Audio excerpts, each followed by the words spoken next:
ఈ యొక్క ముఖ్య ఉద్దేశం ఈ యొక్క ప్రాంతంలో ఉన్న స్థానికులకు ఉద్యోగాలు, స్థానికుల పిల్లలకు ఉద్యోగాల గురించి యాజమాన్యంతో మాట్లాడాలని పెద్దలు ఎల్లయ్య గారు నిన్న ఫోన్ చేయడం, నేను తప్పకుండా ఈ విషయం పైన వస్తానని చెప్పి రావడం, మరి 3:30కు రమ్మన్నా నేను 3:30కు రావడం జరిగింది. కానీ మరి ఆలస్యమైనట్టు కనిపిస్తుందో, ఆలస్యమైనందుకు నన్ను ప్రేమించవలసిందిగా కోరుతా ఉన్నాను. ఏది ఏమైనా స్థానికం అనే మాటకు మేమే హక్కుదారులని అనుకుంటాను. ఎందుకంటే ఈ ఊళ్ళో పుట్టిన వాళ్ళం, ఈ ప్రాంతంలో ఉన్నవాళ్ళం. కాకపోతే ఎల్లయ్య గారు చెప్పినంత గట్టిగా మీకు చెప్పలేదు.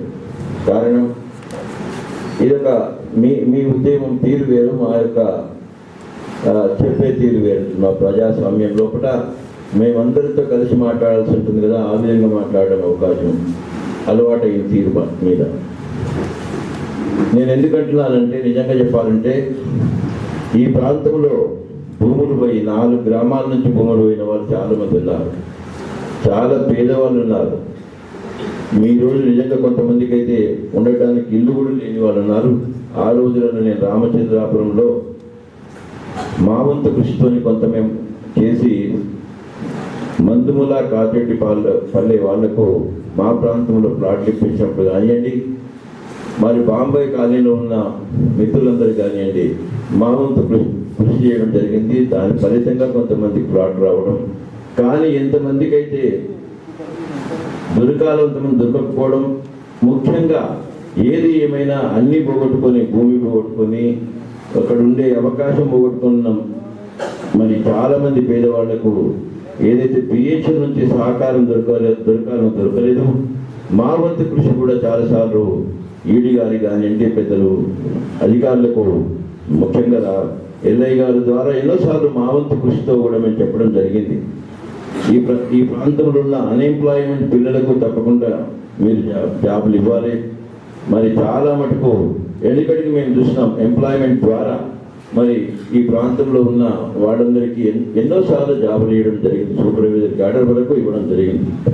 మరి ఇప్పుడు జరగడం లేదు.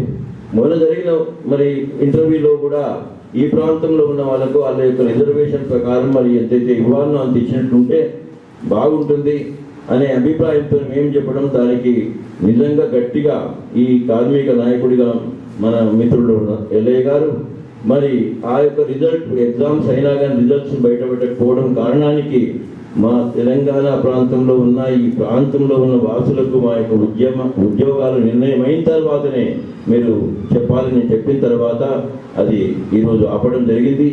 మరి దాని మూలంగా ఈరోజు కోర్టు ఆర్డర్ రావడం కూడా జరిగింది. ఆ కోర్టు ఆర్డర్ను పురస్కరించుకొని మేము ఈరోజు మరి ఈడీ గారికి, పై అధికారులకు తెలపడం జరిగింది. ఈ ప్రాంత వాసులకు మీరు తప్పకుండా జాబులు ఇవ్వాలి. ఇచ్చే నిర్ణయం తీసుకున్న తర్వాతనే మీరు మిగతా నిర్ణయాలు తీసుకోవాలని ఖచ్చితంగా చెప్పడం జరిగింది. ఆ విధంగా మరి హరీష్ రావు గారి మిత్రులను మేమందరం కలిసి ఇచ్చినప్పుడు కూడా మా వంతు మాట కూడా చెప్పడం జరిగింది. మీరు ఇవ్వకపోతే ఈ ప్రాంతంలో చాలా ఇబ్బందికరమైన పరిస్థితులు ఎదుర్కోవాల్సి వస్తుంది. మీరు దయచేసి తప్పకుండా ఈ ప్రాంత వాసులకు ఉద్యోగాలు ఇవ్వాలి అనే మాట చెప్పడం జరిగింది. పోతే ఈరోజు తెలంగాణ విషయంలో కూడా మిత్రులందరూ మిత్రులందరూ మాట్లాడడం కూడా జరిగింది. మరి పెద్దలు కోదండరామ్ గారికి బాగా తెలుసు. మేము ఎన్నోసార్లు మరి హైదరాబాద్లో సభ జరగడానికి ముందు మరి మీటింగ్లు అవుతాయి. మా వంతు కృషి మరి తెలుసు. మేము తప్పకుండా వారితో కలిసి తెలంగాణ వాదాన్ని బలపట్టడానికి మేము కావలసిన ప్రయత్నం చేయడం జరిగిందనే మాట నేను మనవి చేస్తా ఉన్నాను. నా ఒక్కరి వల్ల మరి తెలంగాణ వస్తుందని కాదు, చాలా మందికి మా వాళ్ళు కూడా తెలంగాణకు రావాలనే అభిప్రాయం ఉన్న పరిస్థితులు అనుకూలించకపోవడం, మరి పైన ఉన్న కేంద్రంలో ఉన్న అధికారులు మరి వారి యొక్క నిర్ణయంలో కూడా లోపాలు ఉన్నాయి. కానీ ఈ ప్రాంతంలో ఉన్న ఎవరికి కూడా అట్లాంటి లోపాలు లేవు.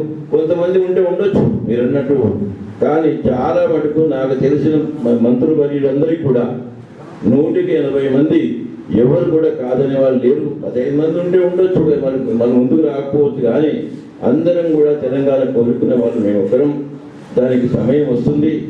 సమయం వచ్చినట్టు తప్పకుండా అందరూ కూడా తెలంగాణ వాదాన్ని బలపట్టడానికి సిద్ధంగా ఉన్నామనే మాట మేము మనవి చేస్తూ, నేను కూడా దాని తెలంగాణ వాదాన్ని ఏకీభవిస్తూ మీ అందరితో కలిసి ఉద్యమం చేసినప్పుడు మేము చేసినాం, ఇక ముందు కూడా చేయడానికి సిద్ధంగా ఉన్నామని మాట తెలియజేస్తూ ఈ ప్రాంత వాసులకు మరి ఏదైతే ఉద్యోగాలు రావాలో దానిపైన మిత్రులు ఎల్లయ్య గారు ఎప్పుడు మమ్మల్ని పిలిచినా మేము తప్పకుండా వస్తామని మాట తెలియజేస్తూ నేను సెలవు తీసుకుంటున్నాను. జై